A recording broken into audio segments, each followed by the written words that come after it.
মধুপুর নামে ছোট্ট একটি গ্রামে বাস করত এক বুড়ি। বহু বছর আগে তার স্বামী মারা যায়। তার কোনো সন্তানও নেই। বুড়ি একা একাই জীবনযাপন করে। তবে তার বাড়িতে কিছু পশু পাখি ছিল। তাদেরকে লালন পালন করেই বুড়ির সময় চলে যেত। বুড়ির থাকার ঘর থেকে একটু সামনে ছিল একটা খামার ঘর। সেখানে বুড়ির অনেক ধরনের মুরগি ছিল। বুড়ির কোনো কিছুরই অভাব ছিল না। প্রতিদিন মুরগি যা ডিম দিত তা বিক্রয় করে বুড়ির সংসার চলে যেত। কিন্তু বুড়ির একটা দুঃখ ছিল, আর সেই দুঃখ হলো তার খামার থেকে প্রায় রাতে শিয়াল ঢুকে মুরগি নিয়ে যেত। বুড়ির বাড়ির পিছনে ঘন কালো জঙ্গল ছিল। সেখানে বাস করে কিছু শিয়াল। রাত গভীর হলেই তারা ডাকাডাকি শুরু করে দিত।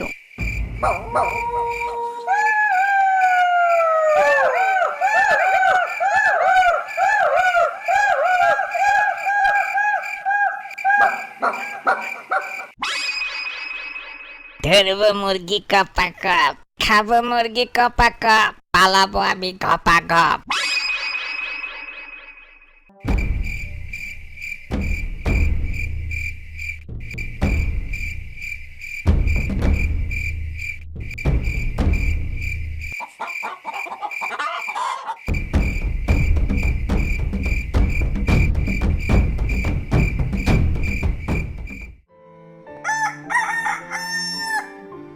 শিয়ালের এই কুকর্মের জন্য বুড়ি প্রায় সকালে মন খারাপ করে বসে থাকতে হতো।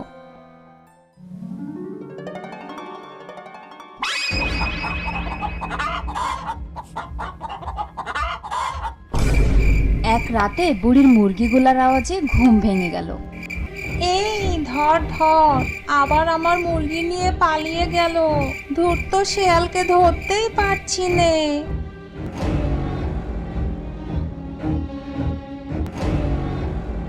এভাবেই অনেকদিন চলতে থাকে শিয়ালের মুরগি খাওয়া।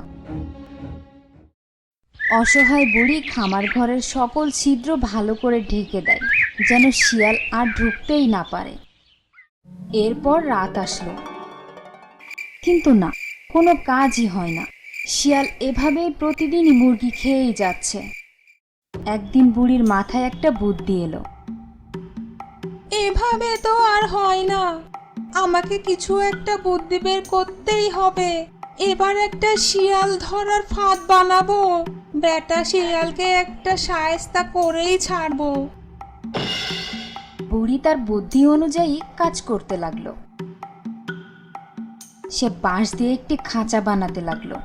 তার খাঁচা তৈরির উদ্দেশ্য একটাই, শিয়ালকে কৌশলে খাঁচায় বন্দি করা। বুড়ি যখন খাঁচা বানানো শেষ হয়ে গেল, তখন সন্ধ্যায় সে খাঁচার মধ্যে ধবধবে একটি সাদা মুরগি ভরে রাখলো।